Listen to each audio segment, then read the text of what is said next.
ಬನ್ನಿ ಡಾಕ್ಟರ್ ಕೃಷ್ಣಪ್ಪ ನಮ್ಮ ಜೊತೆಗೆ ನೇರ ಸಂಪರ್ಕದಲ್ಲಿದ್ದಾರೆ. Krishnappa sir, thank you very much ನಮ್ಮ ಜೊತೆಗೆ ಜಾಯಿನ್ ಆಗಿದ್ದಕ್ಕೆ. ನೋಡಿ ಸರ್, ಜೀವ ಉಳಿಸ್ಲಿಕ್ಕೆ ಪ್ರಮುಖವಾದಂಥ ಸಾಧನಗಳು ಯಾವುದು ನಮಗೆ ಅಂತಂತಂದರೆ ಅಮೃತದ ರೀತಿಯಲ್ಲಿ ಕೆಲಸ ಮಾಡುವಂಥ ಮೆಡಿಸಿನ್ಗಳು ಸರ್. ಅದು ಯಾವುದಕ್ಕೆ?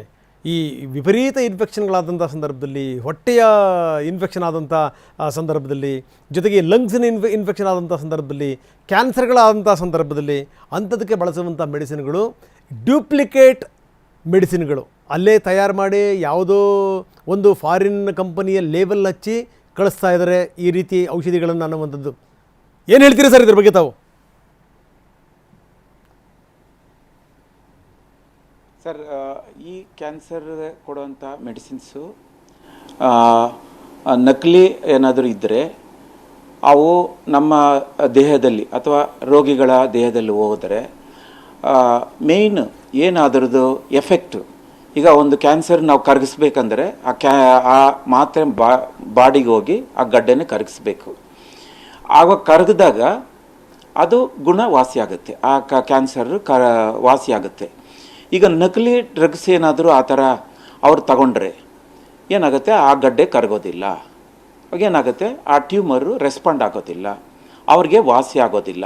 ಸೊ ಈ ನಕಲಿ ಆ ಥರ ಏನಾದರೂ ಇದ್ದರೆ ಅಂಥ ಇದರಿಂದ ಏನು ಪೇಷಂಟ್ಗಳಿಗೆ ಸುಮ್ಮನೆ ದುಡ್ಡು ವೇಸ್ಟ್ ಆಗುತ್ತೆ ಹೊರತು ಅವ್ರಿಗೆ ಅದರಿಂದ ಯಾವುದೇ ರೀತಿಯಾದಂಥ ಕ್ಯೂರ್ ಆಗೋದಿಲ್ಲ. ಬಟ್ ಈ ಏನಿದೆ ನಮ್ಮ ಈ ಕ್ಯಾನ್ಸರ್ ಸೆಂಟರ್ಸ್ ಏನೇನಿದೆ, ನಮ್ಮಲ್ಲಿ ಒಂದು ಸಿಸ್ಟಮ್ ಇದೆ. ಏನು ಮಾಡ್ತೀವಿ, ನಮ್ಮಲ್ಲಿ ಎಕ್ಸ್ಪರ್ಟ್ ಕಮಿಟಿ ಅಂತ ಇರ್ತಾರೆ. ಈ ಎಲ್ಲ ಯಾವ ಕಂಪನಿಗಳು ಕ್ಯಾನ್ಸರ್ ಡ್ರಗ್ಸು ಏನು ಸಪ್ಲೈ ಮಾಡ್ತಾರೆ ನಮಗೆ, ಅಂಥ ಡ್ರಗ್ಸ್ನೆಲ್ಲ ನಾವು ಕರೆಸಿ ನಾವು HODಗಳು ಏನು ಹೆಡ್ ಆಫ್ ದಿ ಡಿಪಾರ್ಟ್ಮೆಂಟ್ ಇವ್ರಿಗೆ ಆ ಥರ ಎಕ್ಸ್ಪರ್ಟ್ ಕಮಿಟಿನಲ್ಲಿ ಅದನ್ನು ಚೆಕ್ ಮಾಡಿಸಿ, ಆಮೇಲೆ ಡ್ರಗ್ ಕಂಟ್ರೋಲರ್ ಏನಿರ್ತಾರೆ ಅವ್ರನ್ನ ಕರೆಸಿ ಇವುಗಳನ್ನೆಲ್ಲ ಇವರು ಸರ್ಟಿಫಿಕೇಟ್ಸ್ ಎಲ್ಲ ಚೆಕ್ ಮಾಡಿಸಿ ನಾವು ಅದನ್ನು ಪ್ರೊಕ್ಯೂರ್ ಮಾಡ್ಕೋತೀವಿ. ಸೊ ನಾನು ಇವರಿಗೆ ಜನರಿಗೆ ಹೇಳೋದು ಏನಂದರೆ, ನೀವು ಇಂಥ ದೊಡ್ಡ ಕ್ಯಾನ್ಸರ್ ಹಾಸ್ಪಿಟ್ಲ್ಗಳಲ್ಲಿ ಟ್ರೀಟ್ಮೆಂಟ್ ತಗೊಳ್ಳಿ. ಇಲ್ಲಿ ಯಾವುದೇ ರೀತಿಯಂಥ ಇಂಥ ನಕಲಿ ಡ್ರಗ್ಸು ಇಲ್ಲಿ ನಾವು ಅದನ್ನು ಯೂಸ್ ಮಾಡಲ್ಲ.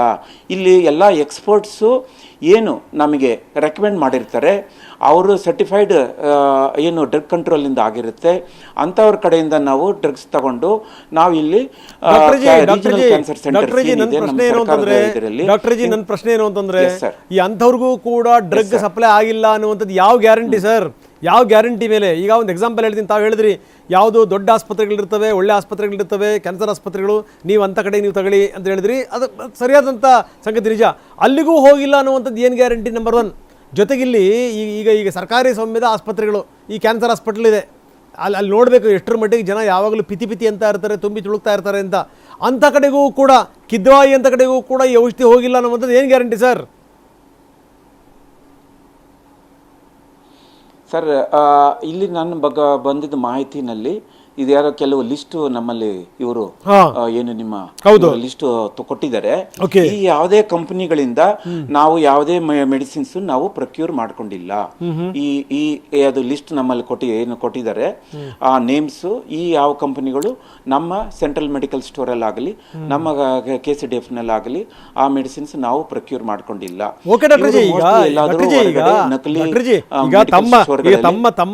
ತಮ್ಮ ಹಾಸ್ಪಿಟಲ್ ಅಲ್ಲಿ ನೀವು ಅದನ್ನ ತರಿಸ್ಕೊಂಡಿಲ್ಲ, ಒಳ್ಳೇದಾಯ್ತು ಬಿಡಿ. ಎಲ್ಲೊಂದು ಕಡೆ ನಿಮ್ಮ ಕಡೆ ಟ್ರೀಟ್ಮೆಂಟ್ ತಗೊಂಡ್ರು ಕೂಡ ನಿಟ್ಟುಸಿರು ಬಿಟ್ಟರು ಅಂತ ಅಂದ್ಕೊಳ್ಳೋಣ, ಬಿಡಪ್ಪ ಅಂತ. ಈಗ ಒಂದು ಸಿಕ್ತು ಡಾಕ್ಟ್ರೇ ಇಂಥದ್ದು, ಬೇರೆ ಬೇರೆ ಮೆಡಿಸಿನ್ಗಳನ್ನ ಯಾರ್ಯಾರು ಎಲ್ಲೆಲ್ಲಿ ತಯಾರು ಮಾಡ್ತಾ ಇದಾರೆ ಅಂತ ಯಾರಿಗೆ ಗೊತ್ತು ಹೇಳಿ? ಯಾವ ಮೂಲದಿಂದನಾದ್ರೂ ಬರ್ಬೋದಲ್ಲ ಅಲ್ವಾ ಸರ್? ಹಿಂಗಾಗ್ಬಿಟ್ರೆ ಹೆಂಗೆ ಒಂದು ವ್ಯವಸ್ಥೆ ಡಾಕ್ಟ್ರೇ? ಅಲ್ಲ, ಈಗ ಅದೇ ಸರ್, ಅದಕ್ಕೆ ನಾವು ಸಂಪೂರ್ಣವಾಗಿ ಇಂಥವ್ರು ಆಗಲಿಕ್ಕೆ ಬಿಡಬಾರ್ದು. ಈಗೇನು ನೀವು ಮಾಡ್ತಾ ಇದ್ದೀರಿ, ಒಂದು ಎಲ್ಲ ಕಡೆ ಹೋಗಿ ಚೆಕ್ ಮಾಡ್ತಾ ಇದ್ದೀರಿ, ತುಂಬ ಸಂತೋಷ. ಇದರಿಂದ ಈಗ ನೋಡಿ, ಯಾವುದೋ ಒಂದು ಹಳ್ಳಿ ಹಾಸನಲ್ಲಿ ಇರ್ತಾನೆ ಅವನು ಪೇಷಂಟ್, ಎಲ್ಲೋ ಚನ್ನಪಟ್ಟಣದಲ್ಲಿ ಇರ್ತಾನೆ ಅವನು. ಪಾಪ ಸರ್ ನಮಗೆ ಒಳ್ಳೆ ಟ್ರೀಟ್ಮೆಂಟ್ ಸಿಗ್ತಾ ಇದೆ, ಇಲ್ಲಿ ಸಿಗುತ್ತೆ ಅಂತಾನೆ ನಮಗೆ ಇಲ್ಲಿಗೆ ಬರ್ತಾರೆ ಅವರು ಪೇಷಂಟ್ಸ್. ಇಲ್ಲಿ ನಾವು ಬೆಸ್ಟ್ ಟ್ರೀಟ್ಮೆಂಟ್ ಕೊಡ್ತಾ ಇದ್ದೀವಿ.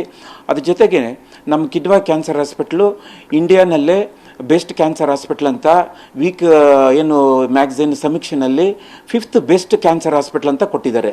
ಅದ್ರ ಜೊತೆಗೆ ಇಲ್ಲಿ ಕರ್ನಾಟಕದಲ್ಲಿ you compare with private and government ಯಾವ್ಯಾವ ಇದೆ ಎಲ್ಲದ್ರಲ್ಲೂ ಬೆಸ್ಟ್ ಇಲ್ಲ, ನಾನು ಒಪ್ಕೊಂಡೆ ಡಾಕ್ಟ್ರೆ.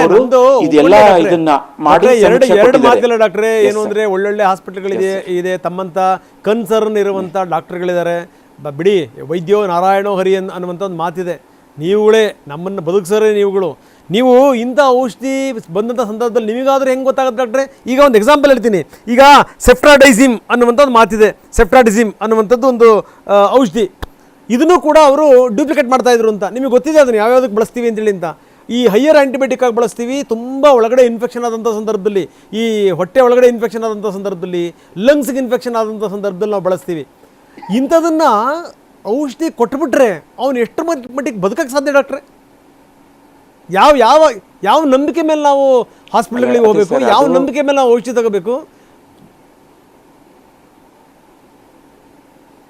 ಅಲ್ಲ ಸರ್, ಅದು ತುಂಬ ತಪ್ಪು. ಅದು ಮಾಡಬಾರ್ದು.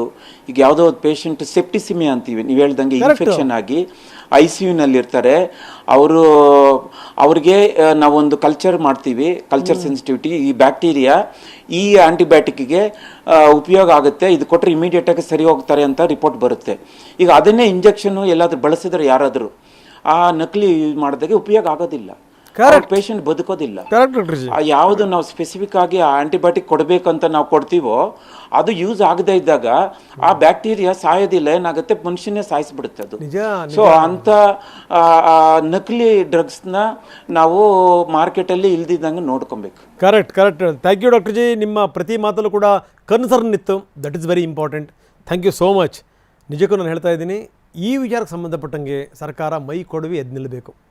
ಅದರಲ್ಲೂ ಆರೋಗ್ಯ ಇಲಾಖೆ, ಆರೋಗ್ಯ ಸಚಿವರು ಮುಲ್ಲಾಜಿಲ್ದನೇ ಇಂಥವ್ರನ್ನ ಹೆಡೆಮುರಿ ಕಟ್ಟಬೇಕು. ನೋಡಿ, ಬೇರೆ ಬೇರೆ ದೇಶದಿಂದ ಟ್ರೀಟ್ಮೆಂಟ್ಗೋಸ್ಕರ ಭಾರತಕ್ಕೆ ಬರ್ತಾ ಇದ್ದಾರೆ, ಗೊತ್ತಿರಲಿ ನಿಮಗೆ. ನಾವೇನು ಅಂದರೆ ಬರೀ ಪ್ರವಾಸೋದ್ಯಮ ಅಂತೀವಲ್ಲ, ಅಲ್ಲ, ಮೆಡಿಕಲ್ ಪ್ರವಾಸೋದ್ಯಮ ಕೂಡ ಇದೆ, ನಿಮಗೆ ಹೆಲ್ತ್ ಪ್ರವಾಸೋದ್ಯಮ ಇದೆ. ತುಂಬ ಜನ ಬರ್ತಾರೆ ದೇಶಕ್ಕೆ. ಅವ್ರಿಗೆಲ್ಲ ಇಂಥ ಮೆಡಿಸಿನ್ಗಳು ಕೊಟ್ಬಿಟ್ರೆ ಯಾವನೂ ಬದುಕು ಹೋಗಲ್ಲ. ಒಂದು ಕೆಟ್ಟ ಸಮಾಜದ ನಿರ್ಮಾಣಕ್ಕೆ, ಒಂದು ರೋಗಿಷ್ಠ ಸಮಾಜದ ನಿರ್ಮಾಣಕ್ಕೆ ದೊಡ್ಡ ಪಾತ್ರ ಯಾವುದಪ್ಪ ಅಂದರೆ ಇಂಥ ಮೆಡಿಸಿನ್ಗಳ ಜಾಲ. ಮುಲ್ಲಾಜಿಲ್ದನೇ ಹೆಡೆಮುರಿ ಕಟ್ಟಬೇಕು. ಇದಕ್ಕೆ ಸಂಬಂಧಪಟ್ಟಂಗೆ TV9 ಸದಾ ಬೆನ್ನು ಹತ್ತಿರುತ್ತೆ.